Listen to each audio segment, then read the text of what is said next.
here I wanted to show you, just give you some perspective on where these animals, the West Coast, Eastern North Pacific killer whales, where they fall in comparison to killer whales from other parts of the world. One interesting note is that the Alaskan animals have highest sum chloridane values compared to the other populations. PCBs, again, the transients have the highest levels, West Coast transients, and southern residents for these fish-eating killer whales. DDTs, again, West Coast transients is most likely from feeding off the California coast. So how do these levels compare with threshold values for these compounds? There aren't published threshold values for PBDEs or DDTs. There are some for PCB concentrations. So what I'm showing here are the concentrations. This is the average, but it's also, the bars are not error bars, they're actually the range of values that we found. And these are in adult male killer whales, again, from Central Aleutian Islands, Eastern Aleutian Islands, Gulf of Alaska. These are the Puget Sound, British Columbia animals, and these are the transients.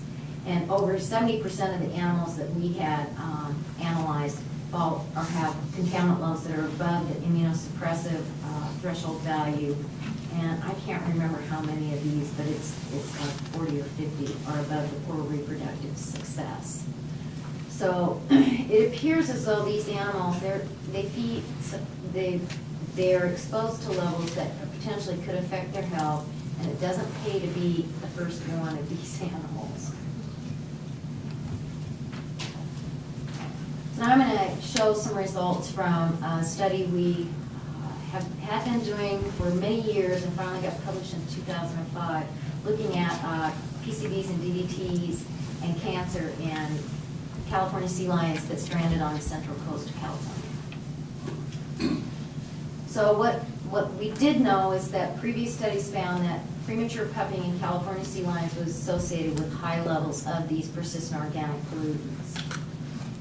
There's a high incidence of neoplasia in adults that stranded off the central California coast, starting from the mid-1970s through the mid-1980s. It's a poorly differentiated carcinoma of urogenital origin. It occurs primarily in adults, both males and females. The tumors contain virions that are characteristic of herpes virus, and they appear to be distinct from other fosid gamma herpes viruses. Environmental contaminants may play a role in the carcinoma. They may act directly by inducing carcinogenesis through DNA damage, both as initiation and promotion.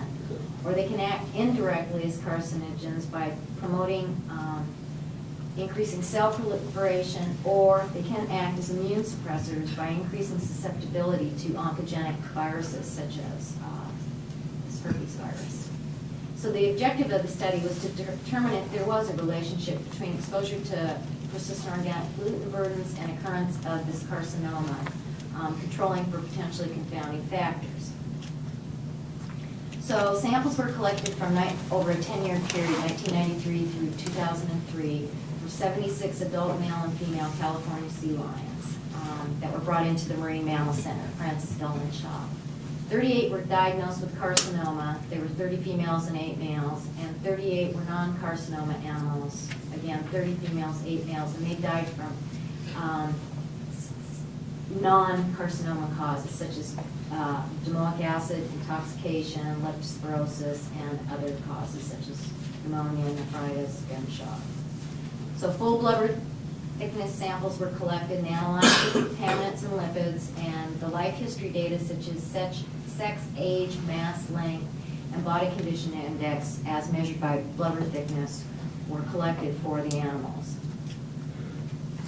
What we found, which wasn't a surprise, was that the blubber thickness was different between the carcinoma and non-carcinoma. The carcinoma animals had much thinner blubber thickness compared to the non-carcinoma. Again, these animals have this wasting type of situation that occurs once they have this disease.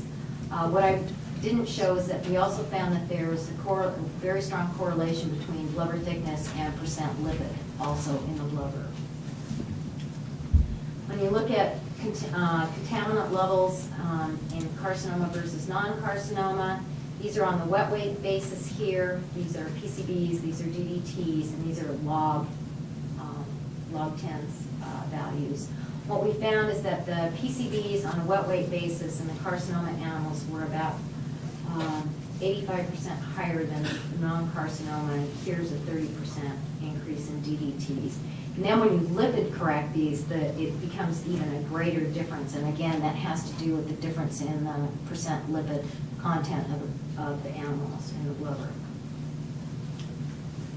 So we looked at, wanted to see what the probability, looked at logistic regression model to see which of these variables might be contributing, and what we found is that the one that contributed the most to this probability of cancer occurring in California sea lions was blubber thickness.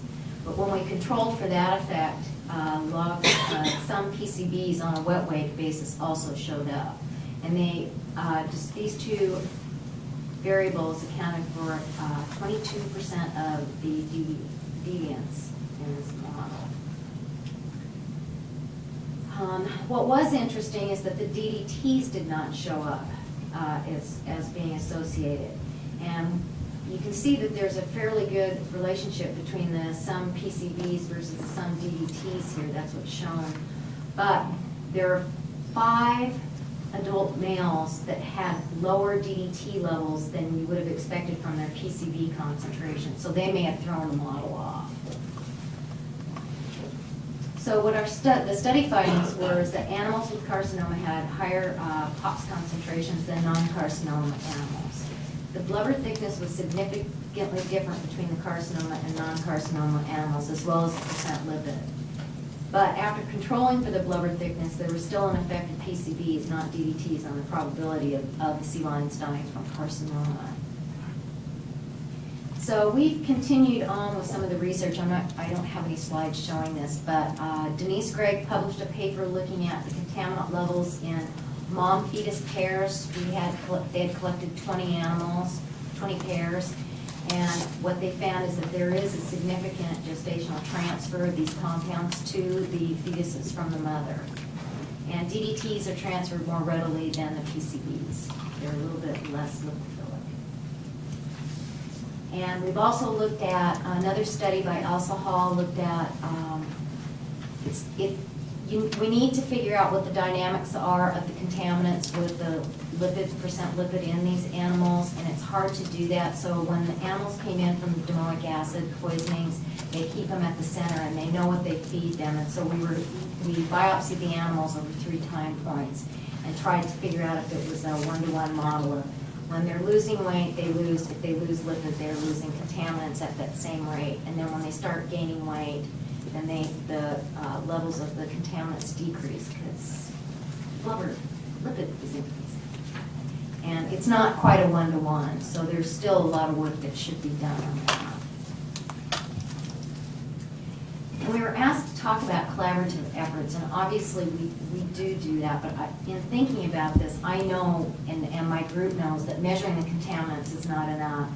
We need to work with other scientists, the marine mammal biologists, veterinarians, pathologists, geneticists, population modelers, ecologists, to determine if exposure to contaminants is affecting health or the population status of the animals. And diet is the primary source of the persistent organic pollutants. Need to collaborate with fish biologists and oceanographers to help describe feeding range and prey of these animals. In addition, other chemical tracers such as stable isotopes and fatty acids could help provide additional information.